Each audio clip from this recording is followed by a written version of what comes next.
Thank you, Pulumi, for hosting. The story was actually that I am in Seattle for the week, and I tweeted, who wants to host a meetup? Pulumi reacted. So that's why we're all here. And then all the other speakers chimed in. So that's kind of great. And why I do these things is because I get to learn new stuff myself. And you do that also by sharing stuff yourself. So that's kind of my, if you ever come across a conference called DevOps Days, that was one that I started in Belgium. So kind of that, took on DevOps, the DevOps handbook and so on. So that's kind of my 13 years of DevOps. And I have to admit that I was pretty bored with what do we call it now, platform engineering or SRE, and we're shifting to the new stuff. Again, when you're around, you kind of seen the block. So I was definitely trying during COVID to do something new. I thought about automating myself as a speaker because it was really boring, if you're doing virtual presentations. So I got into virtual production, kind of Unreal game engines to kind of create avatars, speech, and so on. And then DALL-E and Stable Diffusion came, disrupted that field because it was really hard to do kind of modeling. And then the GenAI kind of LLMs and ChatGPT just continue. So that is my journey. I have always thought like data science is nothing for me because I'm not a data scientist. I didn't have the math at school at that time when I was young. You get more on this today on AI ML. I didn't have that anywhere at school. So for me, that was a learning thing. But now, having been an integrator for many, many years, this is my moment and your moment because you don't need to know all that kind of data scientist. And it's about pulling things together. And one of the ways to pull things together is, how do you describe that? A project called LangChain. Some call this an orchestration framework. And what it does in my head, it takes a prompt, it takes a model, it takes your APIs, it takes a database, it takes some embeddings, and that's kind of where all these things come together. It all looked like magic to me when I started. I had no clue how this worked, and I started digging into the code, trying to understand. I had never used Python in my life. I've used probably all the other languages, but not Python for some reason. I learned Python, and I created a set of lessons in a way that I would have wanted somebody to explain this to myself and not have to spend the time on learning all that stuff. There's probably more than the 40 minutes that I'm being allocated, but this is on GitHub, so you can explore more of the lessons. It is not a polished thing because I don't do this for a living, but again, some people were happy with this. Others never gave feedback, so again, you never know. So let's dive in. I'll try to pause here and there. If I lose you, I'm sorry. I'm gonna go step by step because I think I get there. Python is probably not that relevant, but any programming language is that easy. So for me, first step, you install a component in Python that's pip install. It's the equivalent of whatever dependency installer. And then for most of the demos, I'm also installing OpenAI as a library because it's easier to demo, but I'll shift a little bit during the presentation. And then, of course, we have a long list of dependencies. All right. Another thing you will notice in the code is that I know it's still debatable whether it's a good practice, but I load my key as an environment variable. So you'll have to do some magic to get your own API key in if you're doing some of that code. Again, this is boilerplate. Let's say this is kind of the first executing hello world of LangChain. I import kind of the function OpenAI as an LLM. Then I tell the LLM, take hello world, like you would type this into ChatGPT, and then it gives me an answer. Very simple. And you see the answer it gave, hello world, is a popular phrase often used to greet blah, blah, blah. Okay. Interesting thing is, if I repeat the same thing 6 times, the first time it will respond to, hello, my name is name. And then my name is something else. And then, hello, welcome to the world. So you see, it is not always that the same answer that it gives. So to get a more consistent way of giving the answer, I can give a parameter saying the temperature is 0, basically make it predictable and less random. So imagine they're all about like this glorified auto-completion thing. Just think of this as an LLM. It has a multitude of options it can show, and the temperature kind of says like, take the top one or do some variation. So I now limited this to become more predictable. You know, one of the first lessons, like, why is this always different and not giving me the same? It's the temperature. Some will give you not the answer in a kind of one return, but they will do this in token per token. You see this also in ChatGPT. We'll kind of like start typing. This is inherent in a way that it is indeed chunking this. Well, chunk is not the actual term, but it sends you these pieces part by part there. I don't have the animation, so I can't show you, but you can imagine that. Every LLM that I sent this question to, hello world, they are limited in a way. Like the text that I can send in one request is limited. So that is kind of the context size and the number of tokens. It's not exactly the words. I think the average is around like 1.5 or something token in a word.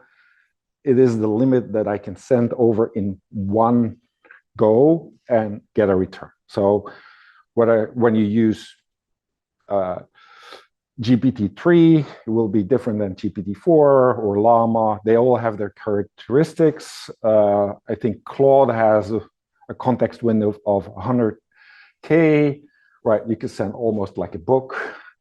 So it is important because you will notice that we'll have to do pieces and pieces from that part. All right. First lesson done. All good? All right. Of course, after the hello world, you want to debug. Boilerplate, we install, we import, it installs, blah, blah, blah. In LangChain, you can set a debug flag, and it shows you a little bit more what goes under the hood. So instead of just giving the answer, it will print out these things like you put a prompt, and this is what was generated in a way, like a JSON-like style, and it will also give me the number of tokens, and it says what model it used. A little bit basic kind of debugging information. There's another way, I'm not going to go into that. The third one is, imagine LangChain being kind of some code that has internal events, like it's sending things over, it's getting a response, and so on. We'll start hooking a callback handler, listening into all those events. So I have an event of LLM start, which is the prompt, and I get a token, another token, which is the streaming that I showed, piece by piece. And then in the end, it says the LLM has ended the generation. So this is useful for understanding what goes on under the hood. If you're not, you just say like, yeah, input, output. Like I've learned basically nothing. It's just somebody else who has written that code. So that's why I thought it is important that you kind of understand that debugging.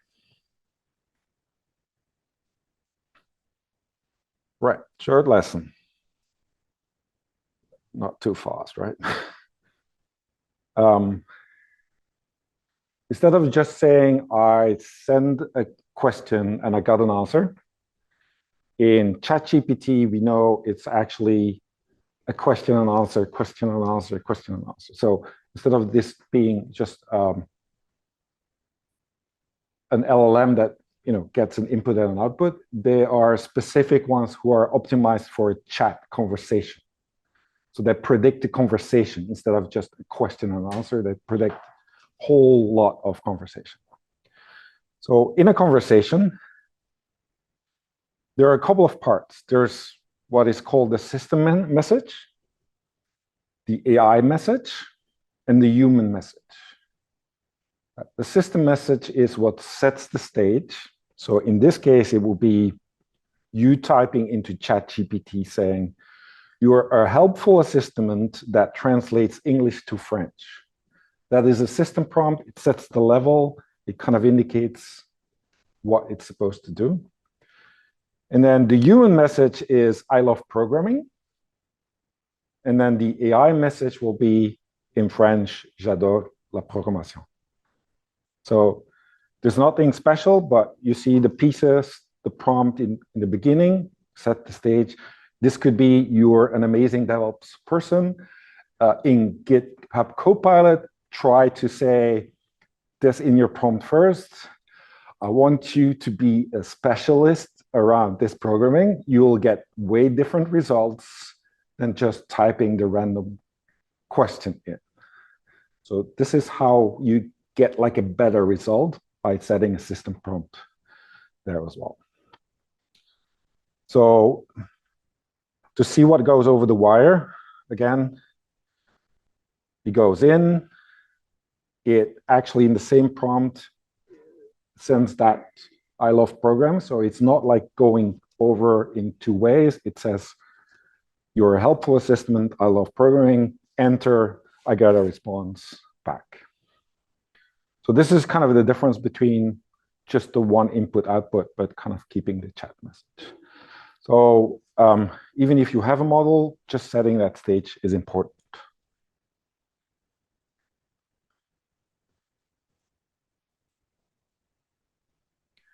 So now that I am able to send things over the wire, I want to make it a template because I don't want to like type the exact thing. So if I want to create a system that tells me jokes, I have a prompt with variables, and then I let it fill in the variables based on what I want the joke to be about. So you see kind of template or like handlebar style, a prompt template.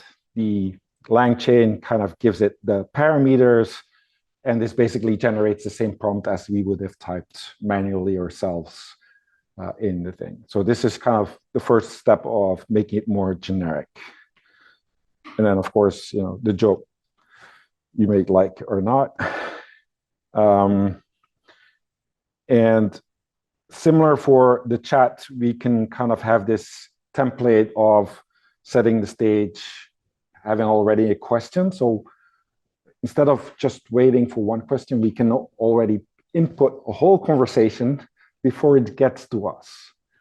So that is the other way of doing the template. All good still? So in the context of the code you're showing us, the system message can kind of be regarded as like a operating context. Like Yep. I want you to operate in the context of this string, yep. which explains like that. Yeah, but there is nothing special. It is just a text as you can type it yourself. It is part of the prompt. It is part of the text you type. It's just a more intelligent way of asking a question by setting that stage in the prompt. And then I have a follow-up question. So you also mentioned something called AI message. Mm-hmm. Where was that being utilized? So the AI message is the response that the AI gives you. So it starts with the system prompt, which is setting the stage. Then the human message is actually the question, and the AI message is the response. But in a chat, you will then have another human message, another AI message. So the AI message sets kind of the temperature of the response? Well, it's just a continuation of the same chat conversation. There's nothing special. It is in the text, the response in a way. Yeah. It's called one shot or two shot per. Yeah. Any other questions? Sure.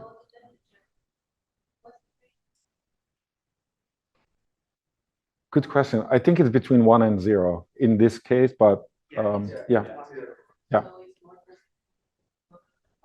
Sorry? No, 0 is completely consistent. Yeah, and then the more you give it a variation, but you can set the temperature of the guide up to 2, but it will be wild. okay. If you love wild, put 2. Yeah. All right.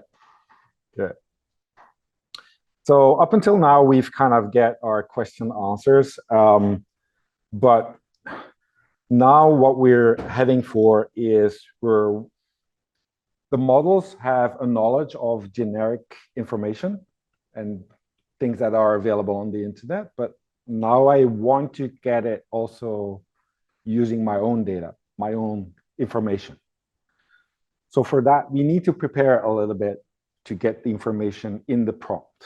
So I know it's a little bit fuzzy, but bear with me, right? So imagine I have a document called data history, a Markdown file, and I'll type it here. Like, it's just explain history lesson on DevOps, and it's my history. So the internet doesn't know about this, and I talk about this, DevOps days, the handbook, who was written, who's there, all the information I have, which is not available in kind of ChatGPT or on the internet. So I'm trying to make it use this information to give a better answer, or an answer that is using my information. So that's where we're heading to. So in LangChain, I can have a text loader, which is kind of almost like file open read. Nothing fancy there. It loads this in memory. So you see it created an object called document, has like properties, page content, and you see kind of the hash being it Markdown, the double hash kind of being there, right? So this is kind of just reading into a string. We can get a little bit more intelligent about the format by saying this is Markdown, so I'm going to use a Markdown reader, and then you see that it stripped kind of the hashes, but it has like, cleaned it up a little bit in a way. And then we can go on and read the whole directory, concurrent, and so on. So, if you have loads of PDFs, loads of files, loads of Markdowns, you just like read them in and they become like documents. And then we go to the next step. You can do that obviously all yourself. You can write all the parsers yourself. It's just a matter of convenience that LangChain provides that to you. You can also directly import a URL, right? If you wanted to, and that's it. So we got the data read.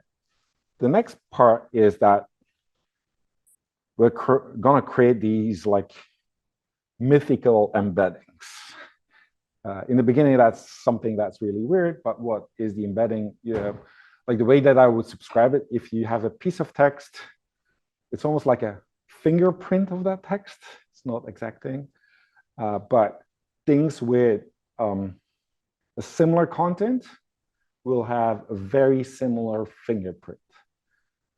Or in more kind of data science terms, it will be a vector, like a vector that is closer is actually something that is similar. If they're less related, or orthogonal, they're less related. So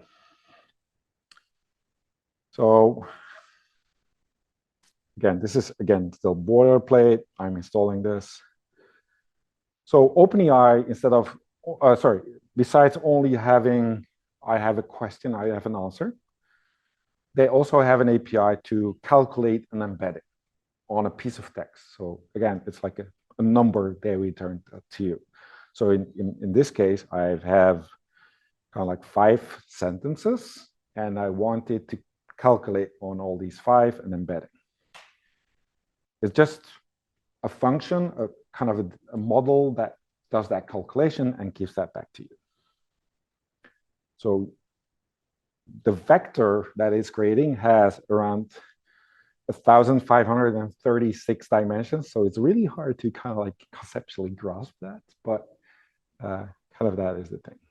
And now that we know how to do it on a single piece of text, we can take parts of those documents and calculate the embeddings on the documents in a way. So then when we are looking for similar pieces of text, that we can actually easily retrieve them in a way. And that means if I'm asking a question, what was the name mentioned in the conversation, it will kind of find the documents that are related to the same kind of text very easily. So think of it as search, but a more search that understands the meaning of the text and kind of is not just relying on keywords, but uses this kind of calculation of the vector to find similar things.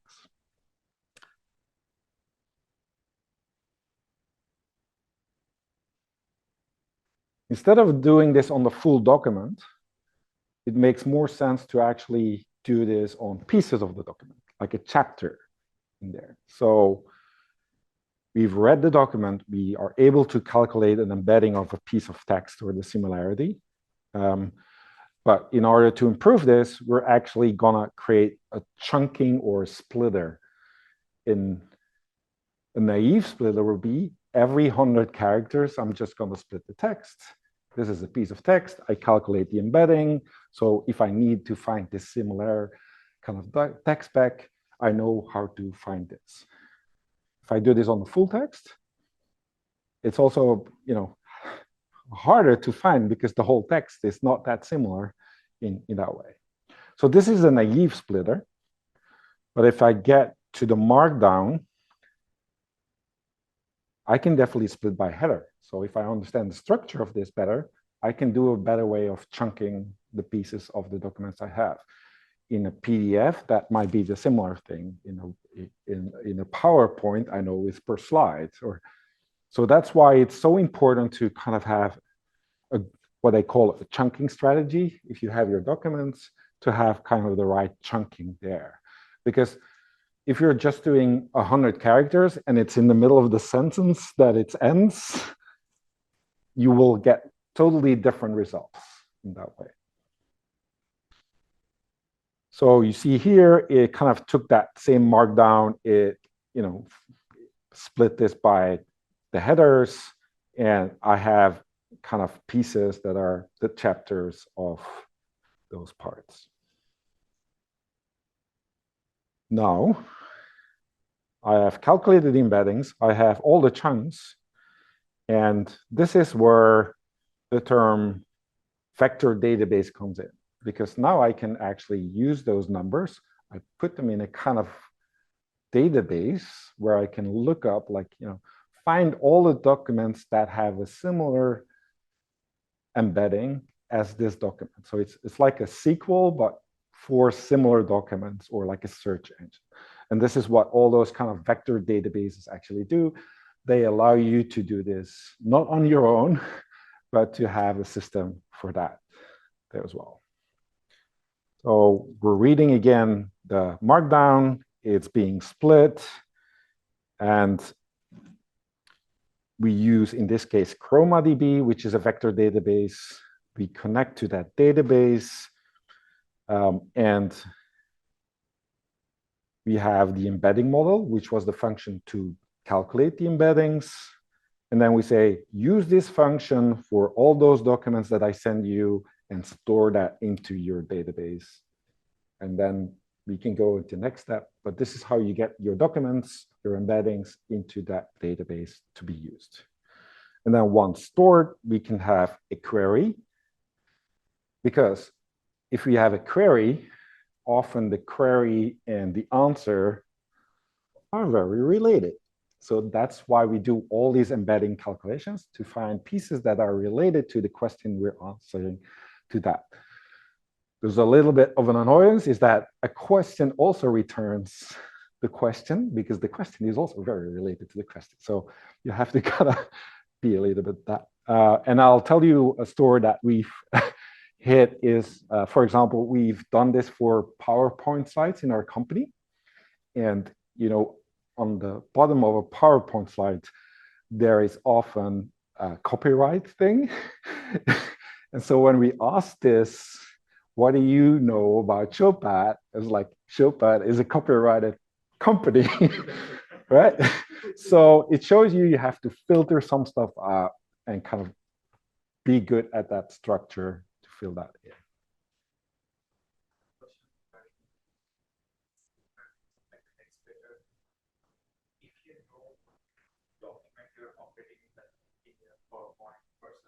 Yeah.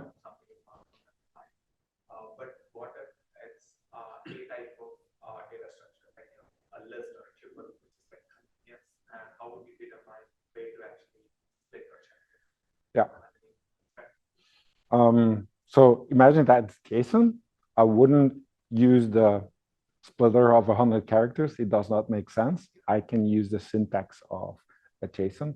If I have a log file, I usually will have like some CSV style. So you kind of have to look at the structure, what makes sense to split this on. Any other questions? No? I hope I didn't lose you yet. We're almost there. So, so when I do the query, I get a relevance back, and I can say also kind of how many relevant results I want to have. So it's kind of the factor of the number that is being returned. It's like a select from with kind of this number of results. So what I can do right now is I have a document with my own data. I have my splitter. It's being indexed. It has the embeddings calculated. We're going to store this in a good way. And then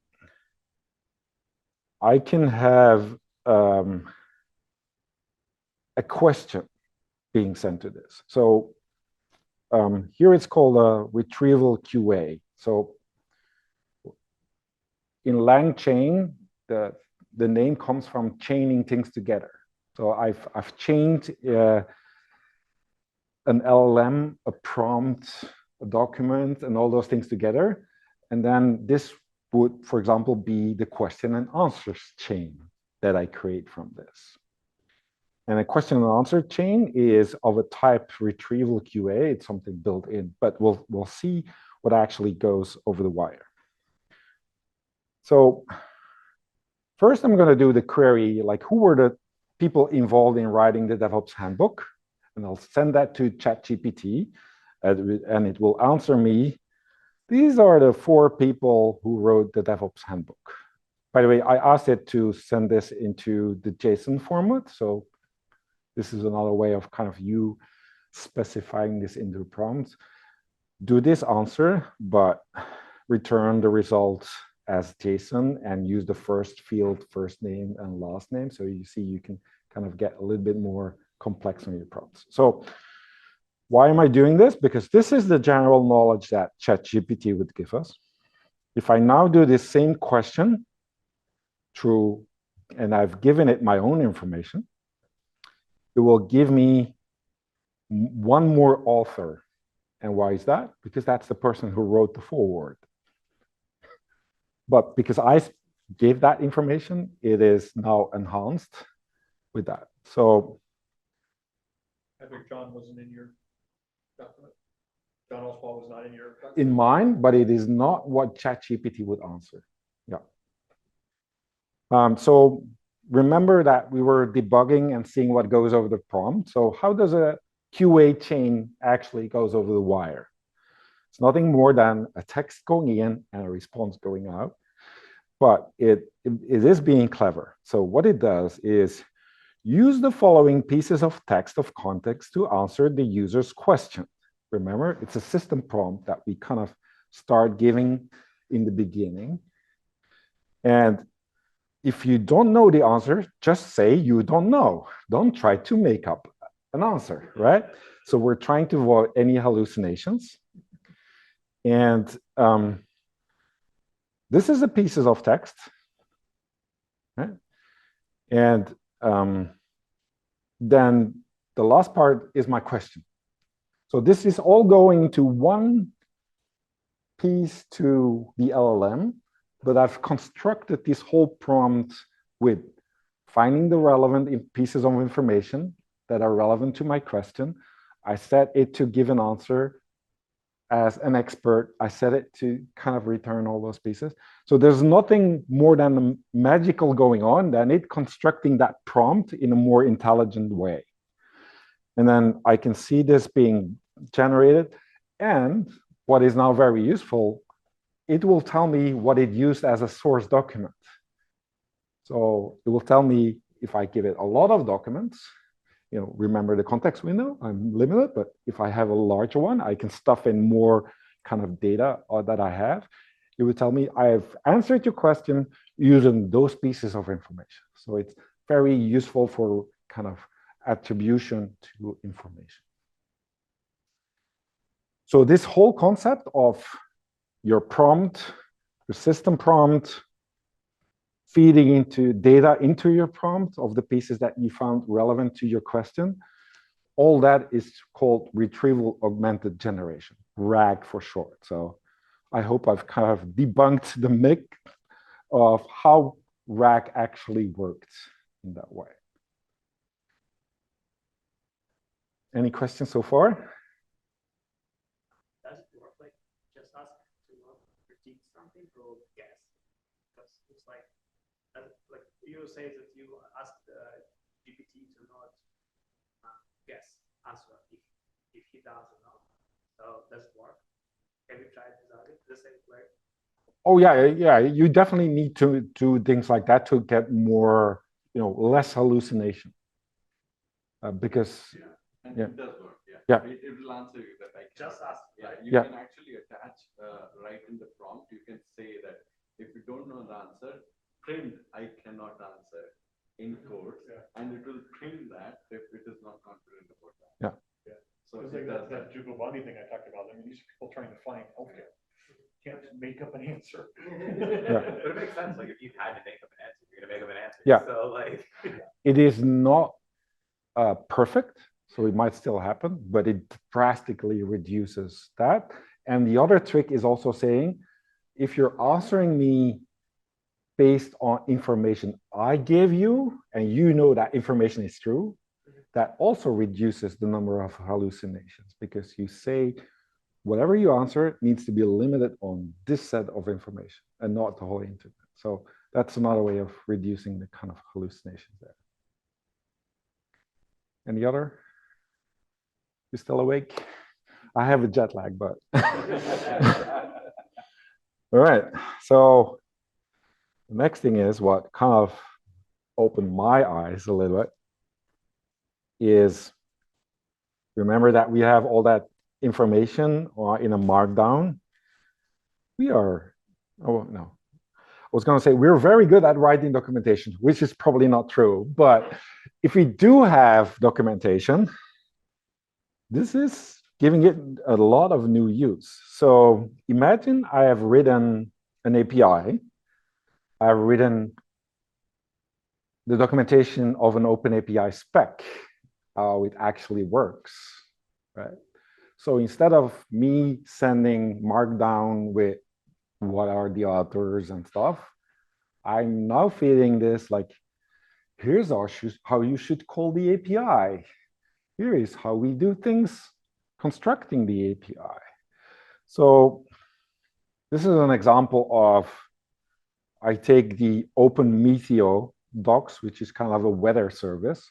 I point it at their OpenAPI spec, and I say, what is the weather like right now in London in degrees Celsius? And this is the prompt it's sending over the wire. You are giving the following API documentation. Here is the base URL. This is the API. These are all the parameters you could do. And I have to kind of click this open. Here's the question. What is the weather right now in thing? The API URL is what they respond by the API, by the AI system. And here is the response of that API. So you see, I have not coded how to do an API call. I've basically given the LLM how it should construct the call, and I'll ask it to execute the call. So this for me is beyond just asking simple questions. And this is the thing that you could see OpenAI had like plugins for a while. If we're heading towards agents, this is the stuff that we write in text, what we want, we give it the feed, and it starts like using that information there as well. So this is an alternative, not an alternative, but it's a different use for RAG, which is not just for facts or better information. It shows you that those pieces also work on documentation there as well.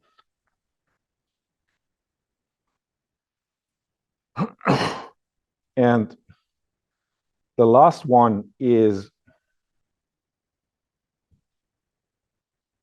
very similar in a way that I wanted to look up the, sorry, let me scroll back. So I gave, sorry, my brain is kind of thinking. I had the prompt. I showed you how to stuff the data into there. I've shown you to run the API calls, but I can also have this being fed by real-time sources. So to get the current weather, it might have gone on Google and Googled this through a website instead of constructing an API. So this is another way of kind of doing the same thing, feeding the data into your prompt, but it just comes from a different source that you've put in.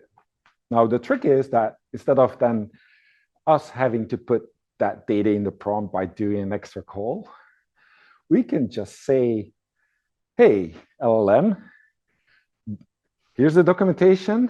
We have a tool, which is called Google. It's very good at searching. This is how you run the tool and feed that in. So how does that prompt look like? I'll scroll down a little bit.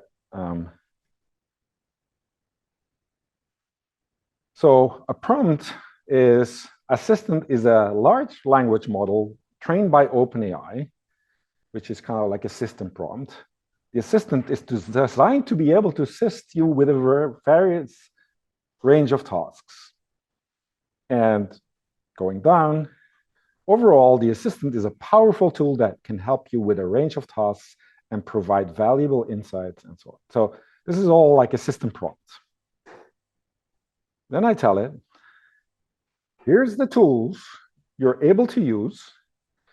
And the assistant has access to the following tools: search tool. And to use the tool, here's how you use the format to ask a query to Google. And this is basically giving the same result of asking the question, but not constructing the API, but telling it there's a tool. And if you want to use the tool, use the tool. If you don't need the tool, answer it directly. So this is, again, all in the prompt, all in the text. There's nothing magic happening underneath. It is all kind of done by the LLM to put those pieces together. What is LangChain providing is an easy way to get all those things in the prompt, so you don't kind of have to kind of type them all in yourself in that way. This is, for me, a different way of thinking of us, like create a summary, copy and paste, generate some code, copy and paste.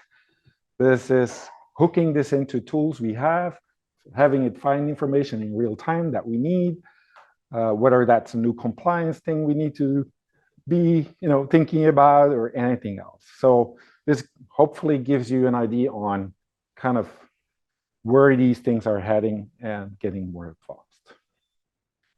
So this is a dev tool. I don't know if we still have time. I can go into the ops in a sec if you're still awake. You're still good or need a break, anyone? No? All right. So let's move on into the operational side of kind of bringing this platform or kind of this stuff there. And again, there's many things there, but one of the things you will hit is pricing. You're going to be billed per token, input and output. So why is that then important? You have to count the tokens to get a little bit of a metric on that feeling. So we can, I've also already showed you how to get the limits. In this way, there's a callback that basically prints out per request or per prompt or per call. These are the tokens. You will see if Datadog talks now about they support LLMs, it's basically them kind of doing this, kind of sending this information into their stats and kind of making and telling you they do LLM stuff. So that's probably one of the first things. The other one, because it's so costly, you might want to cache things if the same query hits that again, so you're not always redoing the same query. But we have a new friend, which is our vector database, where we can say, well, this query, look up the similar query. Do we have a cache for the similar result? So we don't have to do this again. So this is how we leverage the vector database for caching in there. Again, I'm going to skip through, but you get the idea, right? So in that way, we have a caching, and we probably want to do the same thing for our embedding calculation. If we calculate the embedding once, we don't want to recalculate this over and over again. So if we can cache somehow a related thing with the embedding in our database, we save, again, a bunch of not input-output tokens, but a lot of calls to the embedding function of OpenAI. So there's two cost savers that go into this part. As an ops person, you'd be looking at those kind of caching systems. Also, usually the embedding models are a lot cheaper. Yeah. But again, if you would say, like, I have a bunch of documents and they get re-indexed or reparsed, but they're slightly changing, you can do caching on not having to recalculate them every time you have a new set of documents, thanks to the chunking there. The other one that I want to point out is that maybe you want to have like a local LLM because you don't want to be on the network. You might have that question.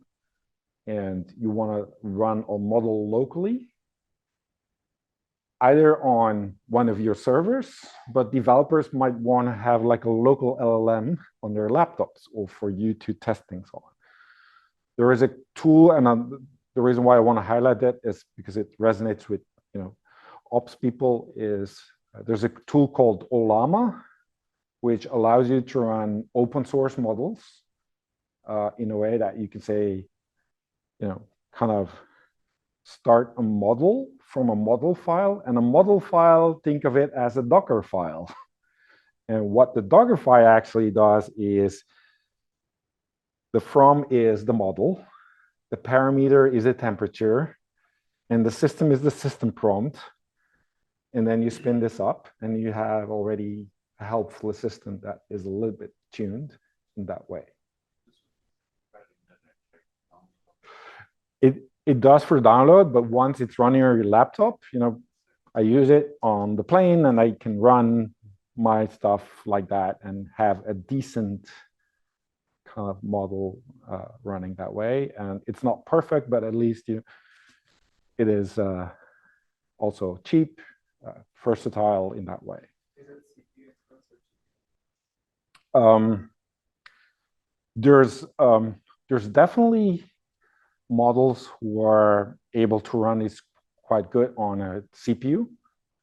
And then the bigger, usually it makes sense to get on the GPUs. But if you have a Mac, some of those are also tuned to run better on your M2 kind of thing, which is, I don't know, technically a GPU or not.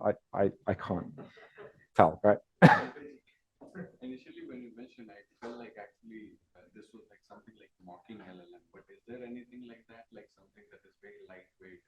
You install on your local machine just to test your machine development before you deploy and let anywhere. So there's the thing of running a local one, but there in LangChain there also exists fake LLM, which is basically a mocking server where you say input output and you record those things as well. So that is another way of dealing with that. But people, who know Docker are, happy to see this interface somehow. And then I can do the same thing with running my embedding, because one was the question and answer, and then I have also a way of running a local embedding, which is a model that will do the calculation. And then I have everything that I need to do my local development there as well. Yeah, I'll skip that for now. And then I've shown you the documents, I showed you the API, so I think it's not a big step to bring in log files in there, right? So if you want to try that. There's a bunch of other stuff, but one thing you will find quite often, and it's been mentioned by you, Todd, like, is it like, do I get a response from OpenAI? So do I get the right response? And all those kind of things actually have a retry that you need to do. This is something that is kind of built in LangChain. But I can go even further by saying, I told you I had it ask return the names as a JSON with a first name and a last name. I can define in LangChain like a pydantic kind of schema. Think about like the first name has to be X characters, last name like this. This field needs to be a string. And then when it sends that over the wire, that request, you will see that when I scroll down, the error is correct, by the way, that this is what it sends over the wire. Here's the instructions. The output should be formatted as a JSON instance that conforms to the following JSON schema below. As an example, this is how we do things. So by just specifying this more in your code as a schema, LangChain can take this schema, translate this into the prompt, and when you're doing the same question as get me this as an XML, as a JSON, it will verify this.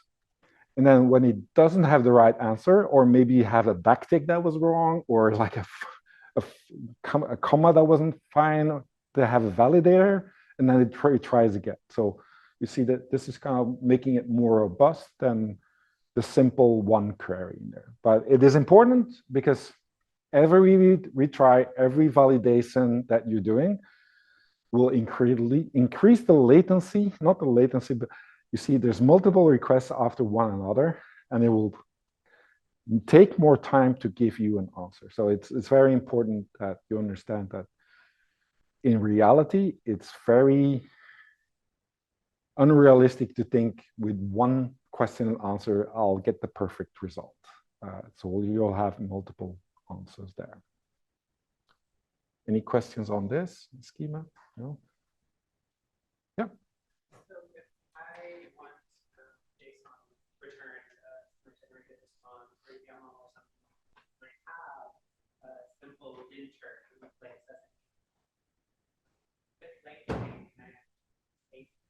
linting errors feedback to my upper node, and then have it self-correct before sending to the end user. Yeah. I explained the delay this causes because it's going over the wire. So if you have a validator in code, it will be a lot faster to use that one instead of asking it to the LLM. But it depends whether you have that right now or not. But it's definitely true. And then even if you put in your own validator, you can still flag like retry because it wasn't correct in that way. So you will see that there's because cost and delay is important when you do these kind of in real life. You'll have to look for the cheapest, the best kind of validation and bring that into the mix. Sometimes you will see it is not about creating your own code or the LLM, but you might use another model, which is very optimized for that one question you're asking, and use that. So you'll have a multitude of tools. Don't expect that one tool to kind of like solve the problems in all the best ways. Majority of the times when chat model, stuff like one question and answer model, if there is an error response back and the same question, then it takes the previous messages as memory into context and actually corrects them. So even though you're not programmatically triggering every try, if you ask the same question twice, behind the scenes it actually works. Yeah, that's a good point. Yeah.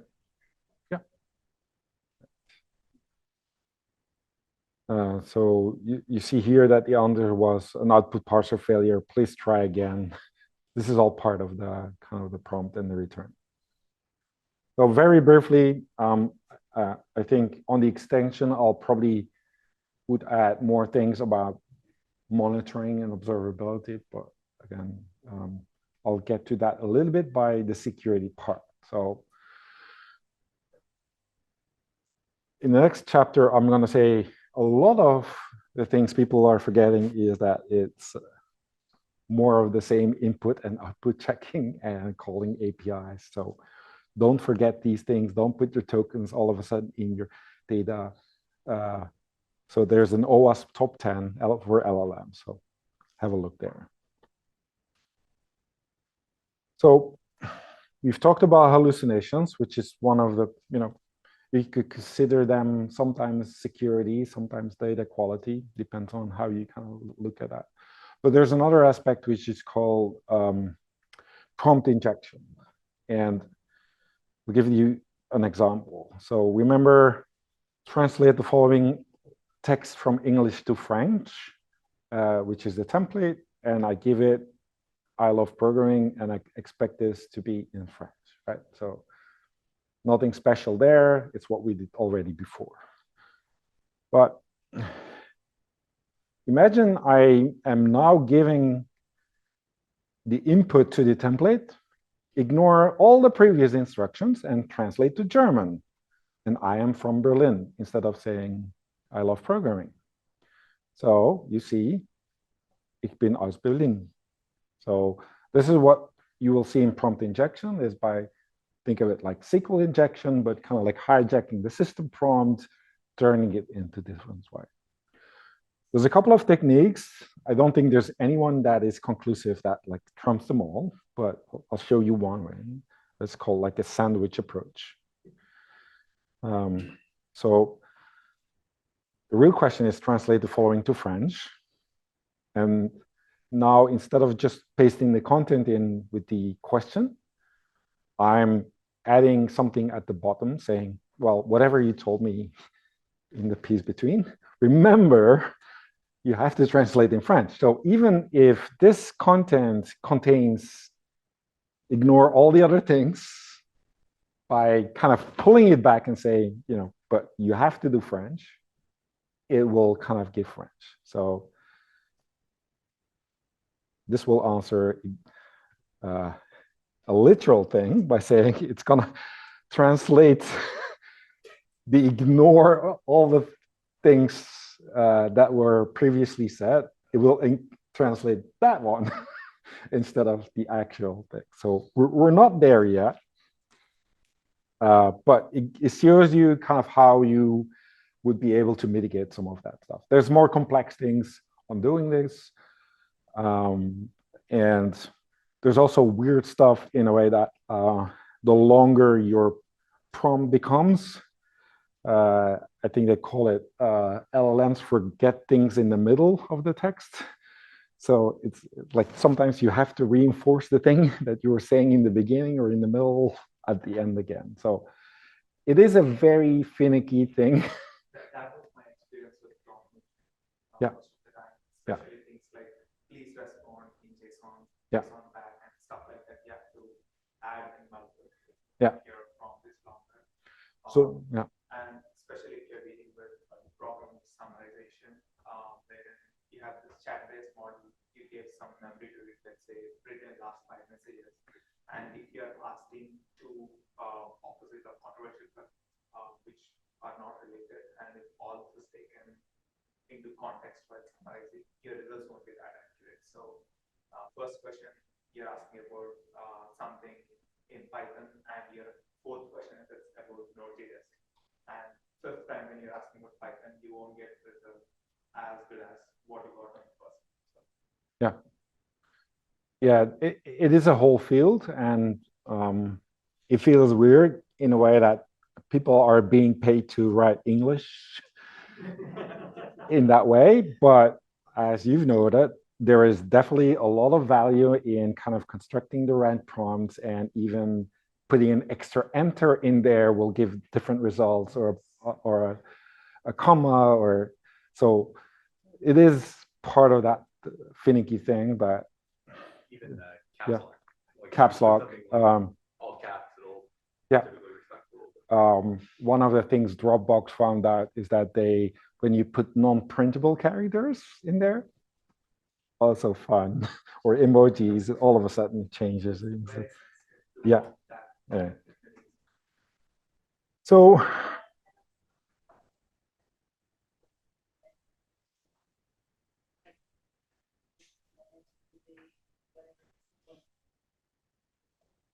sorry, I didn't get your question.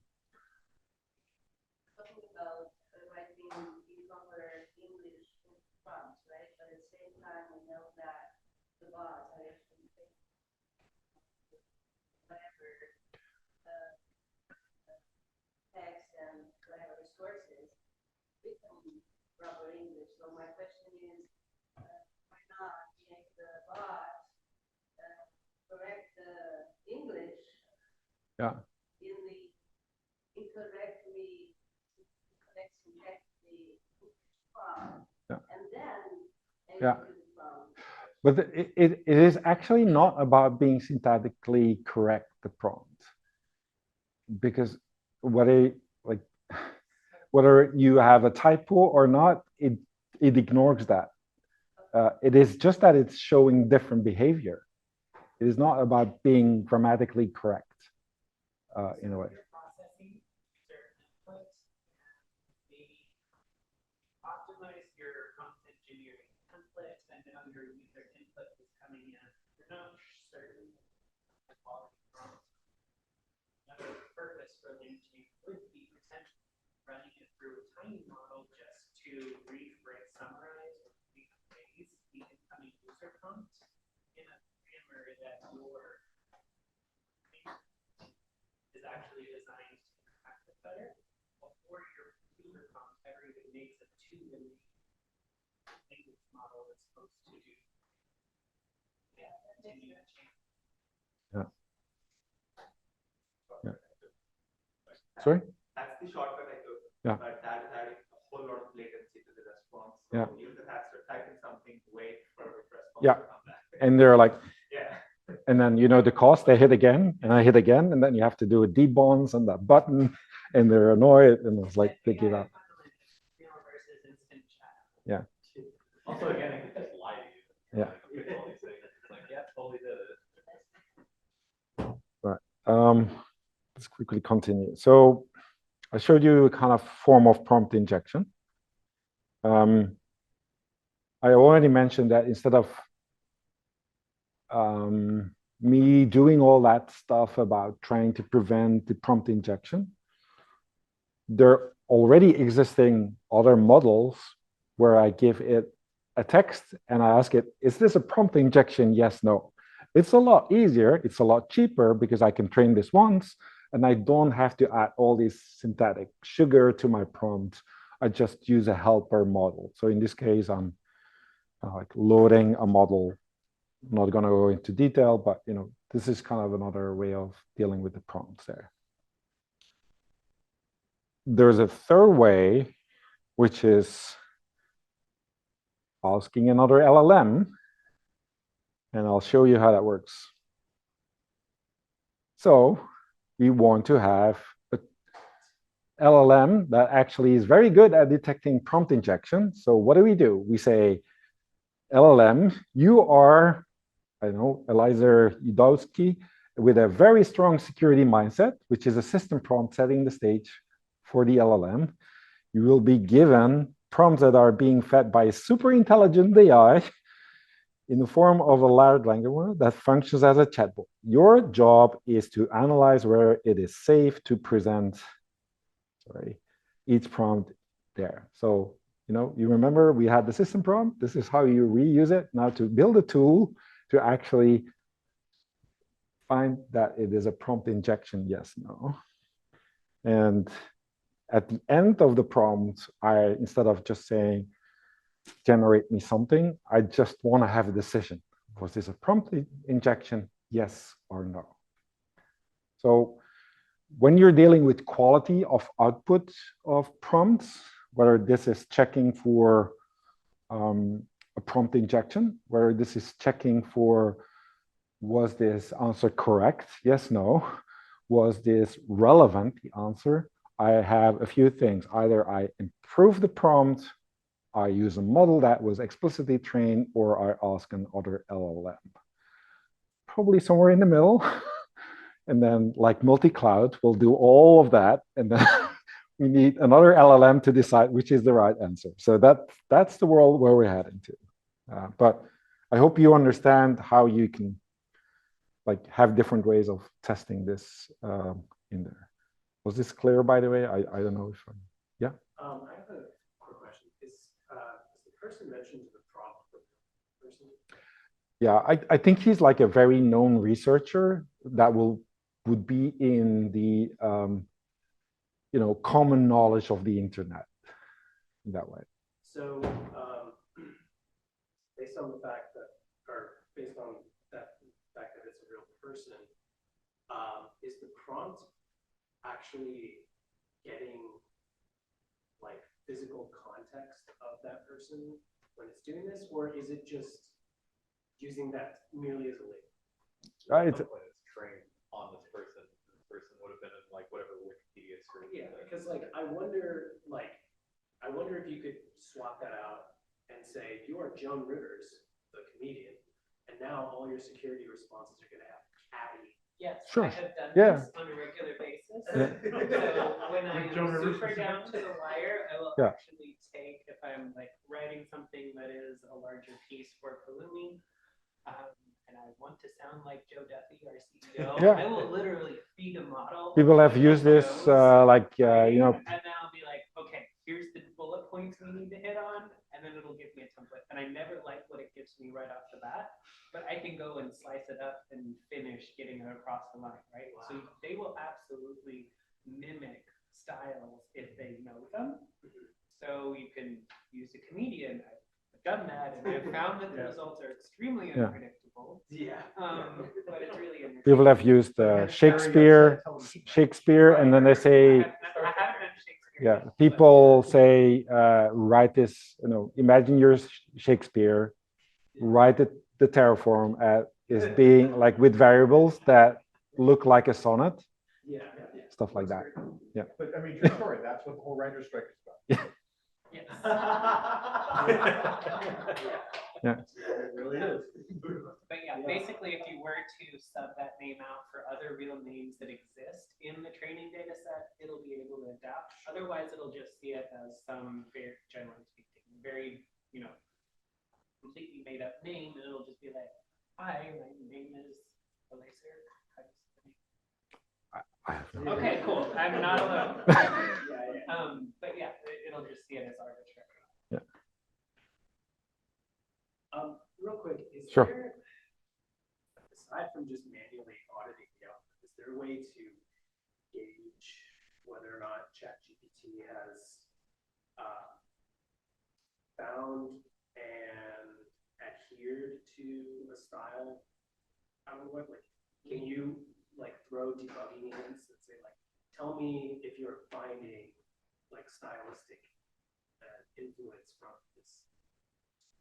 Sorry, tell me. So like, can you have the LLM tell you if it's following the style of like a given person? In my experience, so I'll give you two examples. One, with the Joe Duffy stuff, for example, I was actually able to say, okay, that's a little too much Joe Duffy. Let's dial it back a little bit and focus on these items clearly spoken over the styling preferences. And it was able to actually improve on, my request.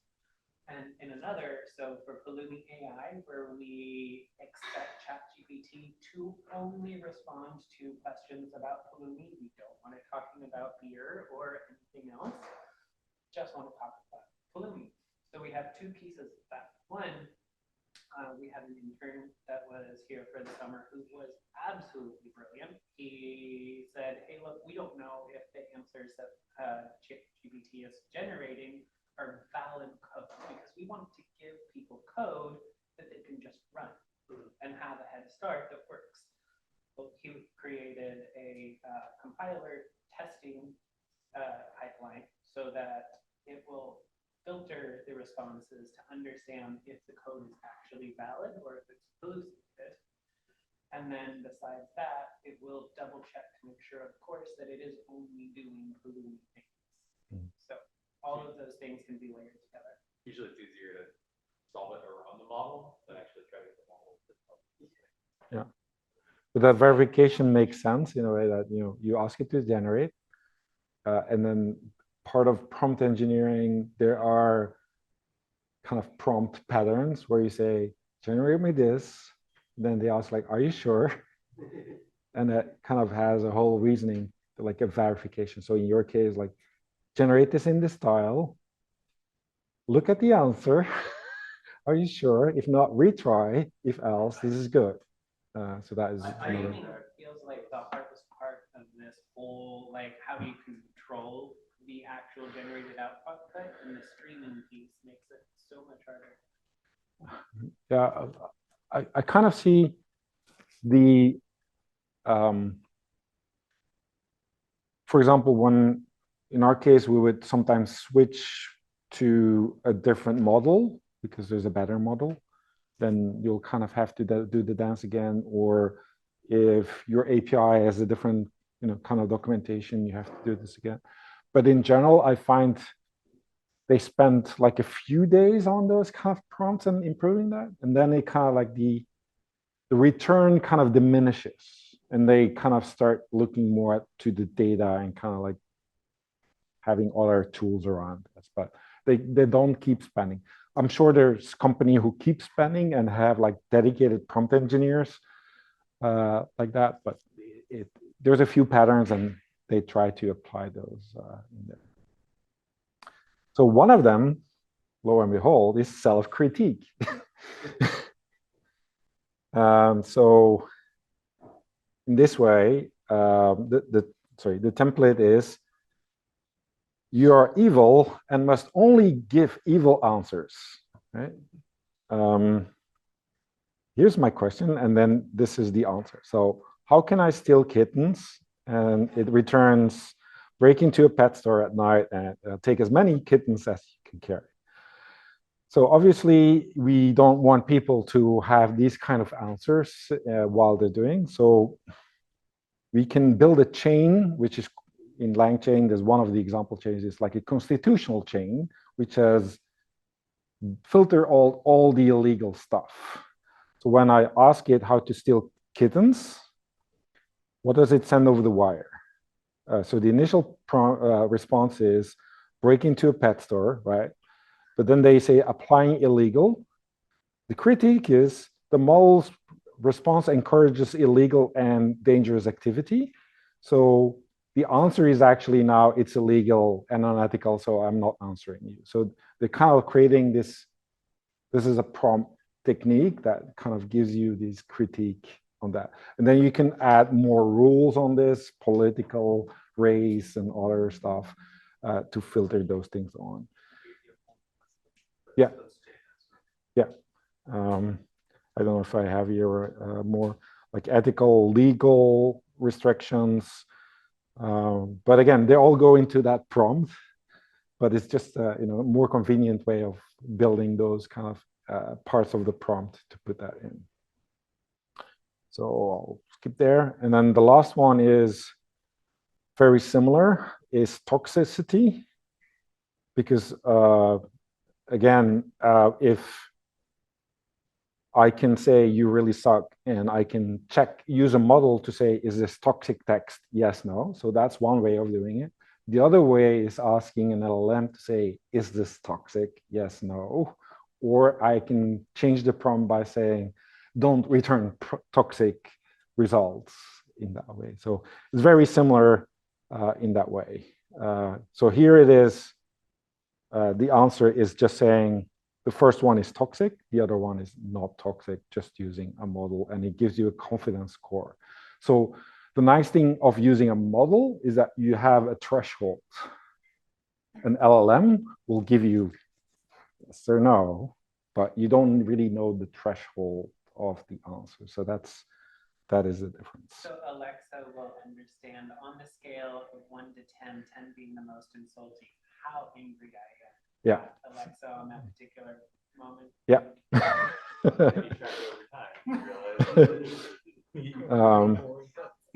But I mean, to me, the scary part there, though, is that a lot of these aren't explainable models. So there's a real risk of bias, and what's legal here is not legal in Canada. I mean, there's just this gets really messy. Yeah. That's where like using tiny models that are Yeah. are a little more predictable than just like telling another massive model to tell you something that it has. Yeah, that's what I'm saying. You got to know what your model is. Yeah. You got to know who you're asking. Yeah. And you having worked at White Labs, one of the things they also do is, instead of you having to build this into your code and do that all model, I think the metaphor I use is, think of it as a WAF for LLMs. So imagine you have a proxy where everything goes through, and this is being checked as part of the fabric instead of your code. I can apply the central rules by PII through the proxy, no confidential information being leaked. So this is also what a Cisco are working on, getting things over the wire. So that is kind of. So coming from Kong, and they've recently enabled WASM in their API gateway and things like that. Obviously, WASM's enabled in the mesh because it's envoy based.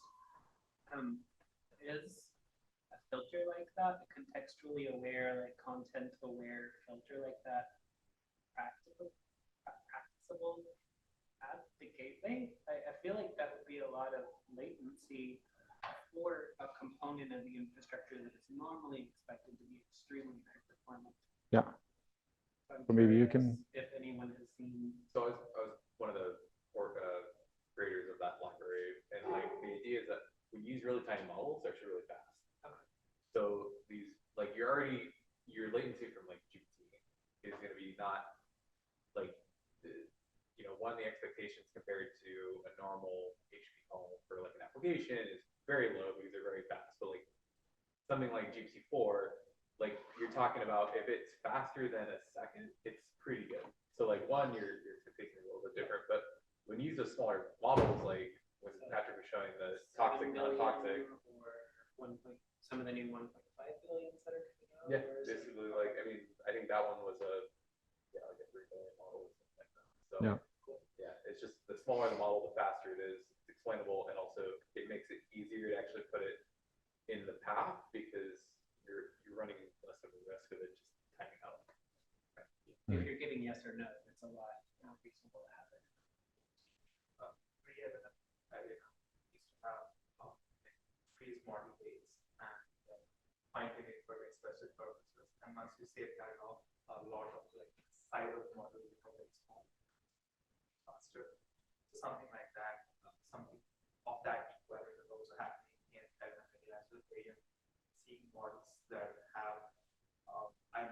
than a billion.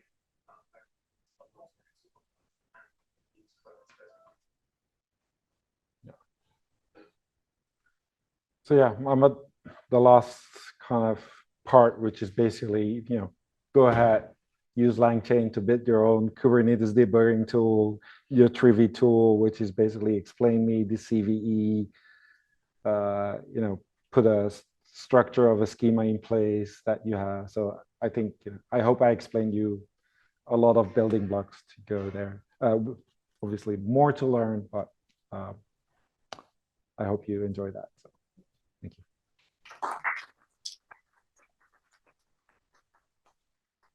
Patrick, I feel like when I got all this, like over the last 6 months, it was different sites that I had to go to. I wish you had this like a while ago. Yeah. Again, I had the same feeling, Yeah. and I kept explaining it over and over to people. Like, why not turn this into? Did you also face the issues of updating the package version and your reports failing just because they have released a new version and all that? Yeah, but that's the nice thing is from this is that because I use the actual outputs and I don't need to run this live. Otherwise, I have no confidence of doing this live. Because definitely. Right. Stuff changes fast. Oh man. Super fast. I've been refactoring a lot of my code at last 1 month just because most of the inputs fail because of it. But also lots of new stuff is coming on. Most people are just like validating this in LangChain, and then once they actually put it in production, they're like, they're all just ripping out LangChain. It's so unpredictable. It's like, and I do an OpenAI, copy the prompts, or copy everything that I can do here. It's like, I don't know, maybe it'll change. I do think you need a framework in the end, but it is because it's one of those most unstable. Especially for tools. Yeah, but they did like a major refactor, and one of the things is that a lot of their code actually had experimental and dangerous code, and they had to rip this out from the mainstream. So that was one bigger chunk there. Got into a long argument with somebody on the LinkedIn side about whether or not they should respect semantic versions. They're not there yet. No, but I think what I really like is as a person learning, it's a gold mine of information they have. Like you find all the tools, you find them all the patterns, you find everything there in kind of their documentation. So for me, that was a big part of learning. Like all these examples, I just like copy and pastes. This is just one narrative that kind of bundles them all, but it's all coming from that documentation in a way. So. Hot takes on Llama Index. Sorry? Llama Index. Hot takes? Yeah. Well, besides, most of the feedback is people say it's more stable. I think they're slower at like having everybody put code in their base. And what I also like is they're more focused on use cases instead of it like being more component and like couple things together there. But again, I think the other one is from Microsoft, which is semantic kernels, or if you're in .NET, you might be looking at that one. But yeah, there's a few of them, and I think Grip Tape was another one who's really focused on getting more of the correct and the validation. So again, you will have nuances of frameworks where I guess the maintainers, their heart is on that. So. Good.